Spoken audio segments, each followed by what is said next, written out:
Hi friends, இப்போ நடந்துட்டு இருக்க சிஎஸ்கே வெர்சஸ் டிசி மேட்சுக்கு விஜய் அண்டு சிவகார்த்திகேயன் ஒன்னா வந்திருக்காங்க அப்படின்ற ஒரு போட்டோ சோஷியல் மீடியாவில் ரொம்பவே வைரலாக போயிட்டு இருக்கு. அண்டு இந்த போட்டோ நிறைய பேர் இது ஏஐ மூலமாக உருவாக்குனது. ஏன்னா இப்போ ரீசெண்டாக எல்லா இடத்துலையும் ஏஐ உள்ள வந்துடுச்சு. எந்த போட்டோ வேணா நம்ம யாரு கூட வேணா வச்சு ஏஐ மூலமாக ரெடி பண்ணலாம். இப்போ அது மாதிரி தான் இந்த போட்டோ வந்திருக்கு அப்படின்னு கான்ஃபிடென்ட்டாக சொல்றாங்க. இப்போ விஜய் அவர்கள் அவரோட கடைசி படமான ஜனநாயகன் படத்தோட ஷூட்டிங்ல இருக்காரு. அண்ட் அந்த படமும் விறுவிறுப்பாக போயிட்டு இருக்கு.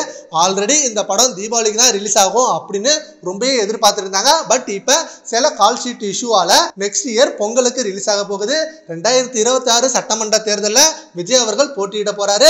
அதே நேரம் இப்ப அவரோட படமும் 2026 தான் ரிலீஸ் ஆக போகுது. அண்ட் அது மட்டும் இல்லாம இப்ப ரீசெண்டா டிஎம்கே கட்சியை நேரடியாவே தாக்குதல் பண்ணிட்டு இருக்காரு. ஒவ்வொரு ஸ்டேஜ்லயும் டைரக்ட் அட்டாக் ஸ்பீச் பயங்கரமா போயிட்டு இருக்கு. இப்ப இப்படி பண்ற விஷயங்கள் அவரோட படங்கள் ரிலீஸ் ஆகிறதுக்கு மிகப்பெரிய தடையா ஏற்படும் அப்படின்னு நிறைய பேர் விஜய் அவர்கள்ட்ட சொல்லியிருக்காங்க. என்ன இருந்தாலும் பரவாயில்ல, நான் என் மக்களுக்காக பேசுறேன், நடக்கிற அநியாயத்தை தானே நான் நேரா பேசுறேன் அப்படின்ற மாதிரி விஜய் அவர்கள் என்ன நடந்தாலும் ஃபேஸ் பண்ணிக்கலாம் மனநிலைமையில இருக்கிறதாகவும் சொல்றாங்க. அண்ட் அது மட்டும் இல்லாம இப்ப சிவகார்த்திகேயன் அவர்களும் நெக்ஸ்ட் மதராசி, பராசக்தி இந்த 2 படங்களோட ஷூட்டிங்ல ரொம்ப பிஸியா இருக்காரு.